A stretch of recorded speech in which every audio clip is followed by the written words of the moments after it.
Home-based businesses, from cosmetic services to specialty coffees and coursed meals, you can find a variety of such businesses tucked away in a house near you, be it on private property or even an HDB flat. In the 1980s, a scheme overseen by HDB and URA was introduced, allowing small-scale, home-based businesses to operate without prior approvals within certain conditions. Such businesses also do not need an SFA license, though they must still comply with certain food safety requirements. Some home-based business owners see this simply as a first step into the industry, opting to open an actual store once their business takes off. But recent debates online argue that on one hand, home-based businesses should be treated the same as regular food outlets, and on the other hand, that enforcing such regulations may stifle entrepreneurship. We wanted to hear from both sides. So first, let's go and speak to someone who's currently a home-based business owner.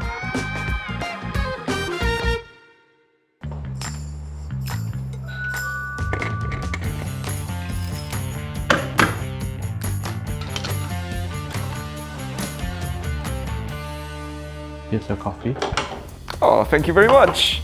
Yeah, enjoy. Oh, this looks great. So, Dylan, I'm gonna ask, how long have you been doing this home-based business? Close to 2 years. Wow. Yeah. Before that, I was working as a creative art director in a local animation company. I like to drink coffee, and I thought maybe it'd be nice to do it myself and see how hard can it be. So, has it been tough? Yes, there's a lot of failure R&D going on between like roasting, brewing, and sourcing of beans. Why did you decide to start with a home-based business instead of going straight to opening a cafe? Because I'm already at home, I just want to try something as an experiment. If it doesn't work out, at least I have a machine and some drinks that I can drink for myself. I think it's foolish to jump straight into F&B without any experience. How does the marketing work for you? A lot of the new HDB, they will have a Telegram group. Oh, nice. So I just put myself out there and see if anybody want to risk drinking my coffee. So your first customers were your neighbors? Yeah, myself and my neighbors. There's no foot traffic here, right? No food traffic. It's like nobody even knows your unit number. Yeah, I only give them my unit number after we confirm the orders because I don't want crowd at my doorstep and also disturb the neighbor. Ah, I see. I did check with them and so far they're also my customers. Yeah. That's the best. But it's always a good practice to like have basic respect to your neighbors, even if they say it's okay, but just be mindful of what we are doing. Scale-wise, how do you think you compare with, let's say, a cafe? Definitely we cannot be comparable. In a cafe setting, they can have the foot traffic, they have the space for dine-in, and they can have all the signboard and stuff. Within half an hour, they could easily do what we will do for one service, 9 a.m. to, let's say, 2 p.m. So about 5 hours. Yeah, about that. Considering that you do so much less volume, cost-wise, My mortgage, that's your home loan. utility, and equipment and stuff. Staff cost zero. I have to sort of pay myself. I'm the staff because we can't hire anybody. Right. One of the big points that people have been quite vocal about is the fact that home-based business owners are not held to the same regulatory standards. I feel like, yes, we do need some regulation, but not the same as a cafe because like what I mentioned, we are very different in terms of skill-wise. Maybe we could have regulation that is proportionate to what we do.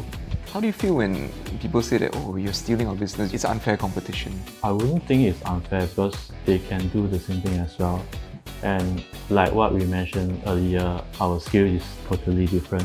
They have a bigger issue to fight rather than targeting home base. Thanks so much, Talun, for taking the time to speak with us, and this coffee is great, guys. So that was fascinating hearing from Talun. But now let's go talk to Yi Qian, who used to run a bar and a restaurant.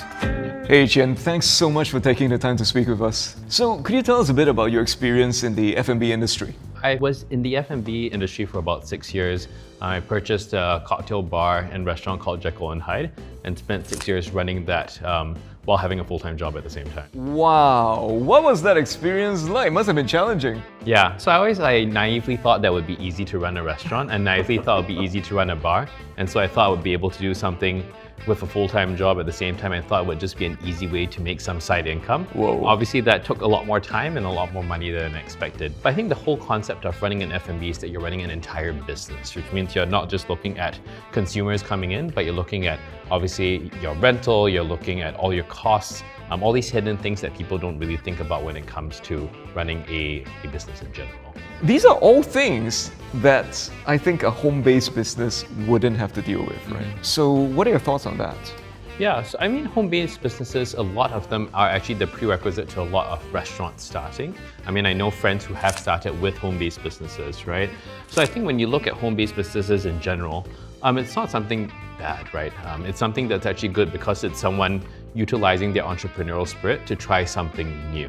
I think the key difference really is, as we mentioned, obviously these costs, but also what's required to be able to run these businesses, right? I mean, and when I'm talking about what's required, I'm talking more about the licensing regime around that. That means having a food shop license, if you're serving alcohol, having an alcohol license. In terms of building and fitting out the kitchen and or the bar, you also have to make sure that everything's according to code or according to standard. Wow. There's so many barriers to entry. Why don't I just do something at home? Yeah, and I think a lot of people want to do that. How do you feel about that? From a licensed owner perspective, home-based businesses, again, inherently are not a bad thing because a lot of people have come from that. I think the gripe that most licensed business owners have is just how stringent it is on the license side and how there is no structure when it comes to the home-based businesses side. I want to be very clear that we're actually not saying that we want more policies and more stringency around home-based businesses, but rather maybe a relaxation to a certain extent on licensed businesses, and relaxation not to the perspective of having something unhygienic or anything like that. Obviously, you have to have those rules. You're feeding a larger population, right?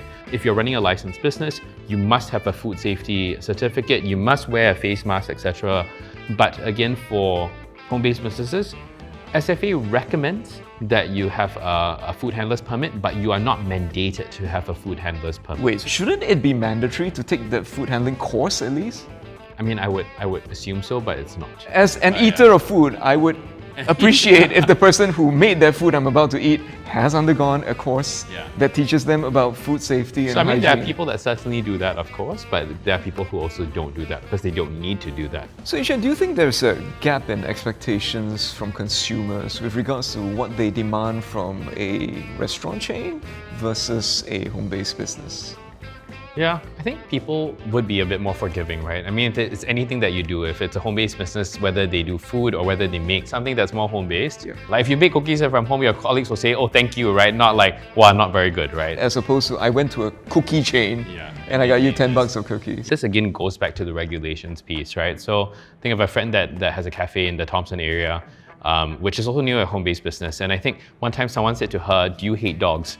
And she doesn't, by the way, she loves dogs. Okay. But the reason why they said that is because she can't allow dogs, because you can't allow dogs in an enclosed area, that's the law. right? And that's the law. But the landed property, which does, you know, matcha and coffee, etc., and all that down the street, allows dogs because it's a home. Right. So you can do that. And so again, I think that's the gap in the regulations, that people are more forgiving if they have, I don't know, maybe dog hair in their tea versus another place. Thanks so much, Ishan. I really appreciate you talking through all this with us. Yeah, you're welcome. Thank you for having me. So, home-based businesses have actually been around for a really, really long time. Now, you've heard two different perspectives. So what do you think? Should home-based businesses be subject to the same regulations as brick-and-mortar establishments? Or should they be lightly regulated so they have a chance to thrive and maybe survive in Singapore's ultra-competitive environment? Let us know in the comments.